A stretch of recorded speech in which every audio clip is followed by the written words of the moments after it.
Hey guys, welcome to the cocktail making for this week. We are in day 70 of lockdown, or the end of week one of reopening if you are for some reason some kind of an optimist. So the drink for this week is a white Negroni, and we're going to be calling it Karen for reasons. And I really like Negronis, especially when the weather's about like this. They're a nice sipping drink. If you get this and it's a little too much for you, cutting it with some just sparkling water, some soda water, will help lighten it. You could even like add it to champagne if you wanted. So it's a little bit of a weird drink, but we're gonna start with gin, and we will be using the St. George Terroir. I never know how to say words in French. Gin. It is a pretty like forest heavy aromatic. They're using it's a Bay Area gin, and they're using just kind of local wildlife thrown in there. Some coriander, which is not local, and some other things. But it's a nice like aromatic small batch California gin. So that will be the St. George's. We're going to be making this two ways. We're going to be using some Suzette as our bitter. So this is going to stand in for Campari. It's a little earthier. It's closer to that Gran Classico that we were using in some of the first batches of drinks. So we're going to be using this. It's Suzette. It's I forgot to learn anything about this. It's French.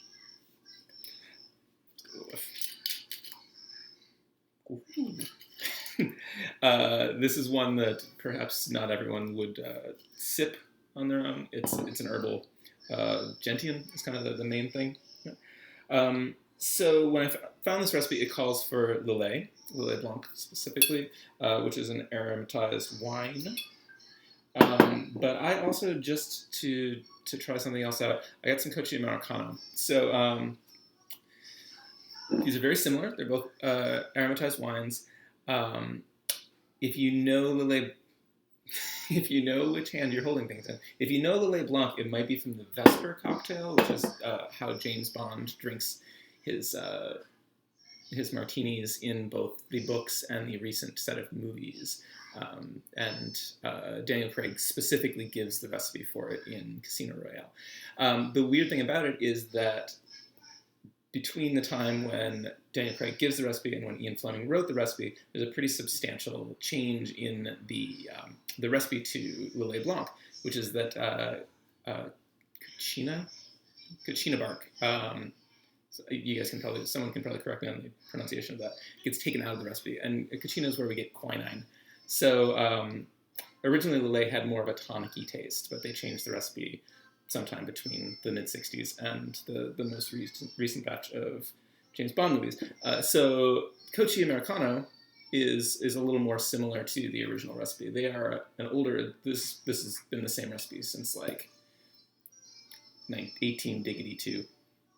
But it's not as herbal as the Suzette. It's not even really as herbal as a vermouth. So but it's more herbal than the Lillet. So we're going to try it both ways. Try to see where these things balance out. So, this spoon. All right. So let's make the first one with the Cocchi. So it's going to be the more herbal of the two. A shaker full of ice. And I'm just going to be I have my towel. I'm being sanitary. We're going to go 2 ounces of the St. George's gin. What did I say we're starting with? The Cocchi. We're going to go 1 ounce of the Cocchi Americano.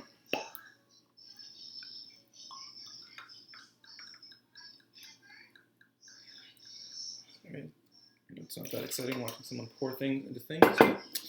That is what you signed on for. And I'm going to go like 3/4 of an ounce of the Suzette, because the Suzette is strong stuff.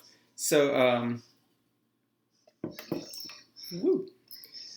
Again, what we're basically doing here is, Negroni is going to be gin, sweet vermouth, and Campari generally. So we're subbing the Cocchi, which is a little less herbal than sweet vermouth and paler,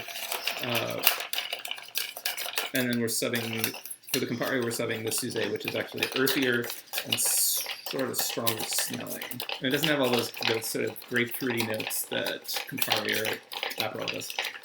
So, instead of the traditional red color of a Negroni, it's going to be white or yellow. You notice I stirred it. And Negronis you can serve any way you want. I tend to prefer them on the rocks because it's more of a sipper, and a warm Negroni is actually really gross. So we're going in a rocks glass over one big rock.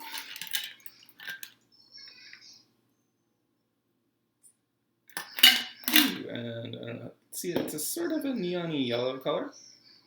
I'm going to dump my ice.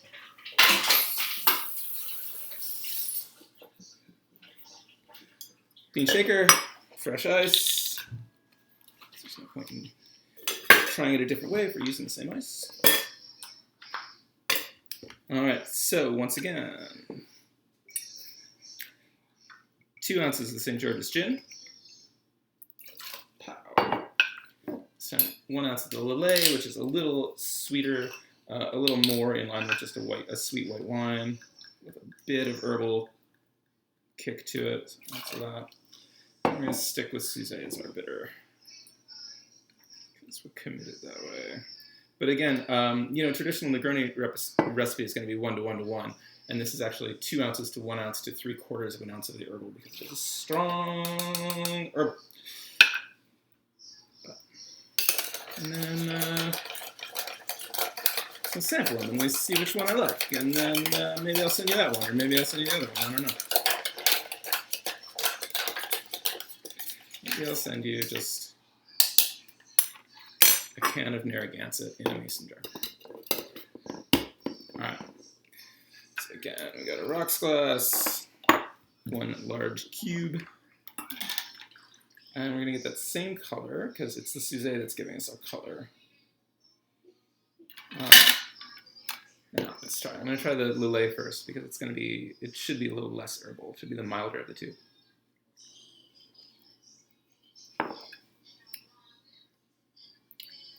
Yeah, that's really nice. It's nice and bright, and it's got a nice herbal base to it. It doesn't have this sort of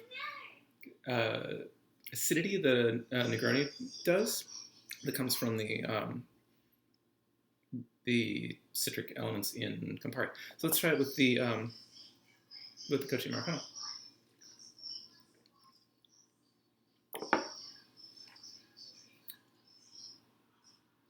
Okay, so my suspicion is that this one with the Cocchi is the one that I would prefer, and that the one that is going to be more universally palatable is the one with the Lillet. Again, it's got that sort of brighter note to it. So I think that's what I'm going to mix with, is the Lillet. So that's going to be the Karen.